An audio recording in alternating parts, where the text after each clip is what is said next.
आरेमधील मुख्य रस्त्याचं काम पूर्ण होऊन जेमतेम महिना उलटलेला होता आणि या रस्त्यावरती आता दुरुस्तीचं काम सुरू करण्यात आलेलं आहे। याचा परिणाम म्हणून नागरिकांना वाहतूक कोंडीच्या समस्येला सामोरं जावं लागतंय।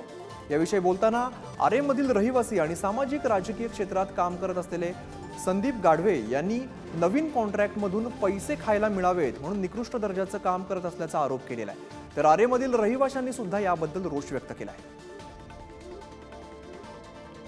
याचा आढावा घेतला आमचे प्रतिनिधी विक्रांत शिंदे यांनी। पाहूया।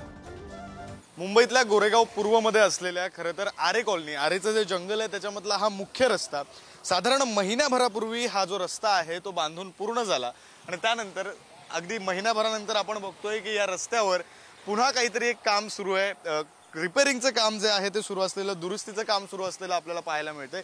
या सगळ्या संदर्भात आपण आरेतल्या रहिवाशांशी सुद्धा बातचीत केली। त्यांचं असं म्हणणं आहे की या सगळ्याचा त्रास जो आहे तो आम्हाला आरेवासियांना होतोय, या सगळ्याचा फटका जो आहे तो मुंबईकरांना बसतोय, कारण पैसे जे आहेत ते शेवटी मुंबईकरांच्याच खिशातून जाणार आहेत। तर काहींचं असं म्हणणं आहे की हा रस्त्याचं काम सुरू असताना सुद्धा आम्ही या संदर्भातल्या तक्रारी दिल्या होत्या की निकृष्ट दर्जाचं काम होते, मात्र त्याकडे सुद्धा दुर्लक्ष केलं गेलं। मात्र या सगळ्याच्या अंती जाऊन, सगळ्याच्या शेवटी जाऊन जर सांगायचं झालं तर या सगळ्यामध्ये फायदा नेमका कोणाचा, असा आरेवासियांना, इथल्या रहिवाशांना आपण विचारलं तर त्यांचं असं म्हणणं आहे की पुढचं कॉन्ट्रॅक्ट निघावं म्हणून हे काम जे आहे ते निकृष्ट दर्जाचं केलं जातंय, पण पुढच्या कॉन्ट्रॅक्टचा फायदा नेमका कोणाला होणार हे जरी आपण सांगू शकत नसलो तरी सुद्धा याचं नुकसान, याचा तोटा हा सर्वसामान्य मुंबईकरांना सहन करावा लागतोय हे नक्की।